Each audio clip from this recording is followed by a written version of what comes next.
जागतिक ख्यातीचे खगोलशास्त्रज्ञ जयंत नारळीकर यांचं वृद्धापकाळानं निधन झालं। वयाच्या 86व्या वर्षी त्यांनी अखेरचा श्वास घेतला। नारळीकरांनी 11 जून 1964 रोजी गुरुत्वाकर्षण संबंधीचा सिद्धांत मांडला होता। अवघ्या 26व्या वर्षी त्यांनी हा सिद्धांत मांडला। त्यातूनच पुढे विश्वनिर्मितीच्या रहस्यावरील संशोधनाला चालना मिळाली। त्यांच्या निधनानं ज्ञानवृक्ष उन्मळून पडला।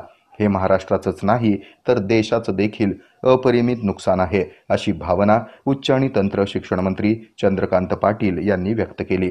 त्यांच्या पार्थिवावर मंगळवारी 20 मे रोजी शासकीय इतमामामध्ये अंत्यसंस्कार करण्याचा निर्णय राज्य सरकारनं घेतला। जयंत नारळीकर यांनी 1965 मध्ये भारत दर्शन मोहीम काढत ठिकठिकाणी व्याख्यानं दिली।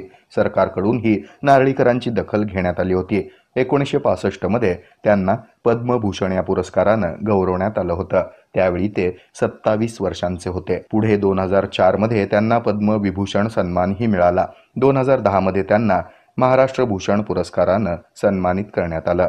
खगोलशास्त्रासारखा किचकट विषय अतिशय सोप्या शब्दात त्यांनी सामान्य वाचकांना समजावून सांगितला। वृत्तपत्रीय लेखनासोबतच मोठी ग्रंथसंपदा त्यांनी निर्माण केली आहे। अनेक आंतरराष्ट्रीय संस्थांवरही त्यांनी काम केलं। त्यांच्या निधनानं सर्वत्र हळहळ व्यक्त करण्यात येत आहे। हे आहे मेट्रोकास्ट केबल नेटवर्क आणि आपण पाहत आहात द न्यूज प्लस बरच काही।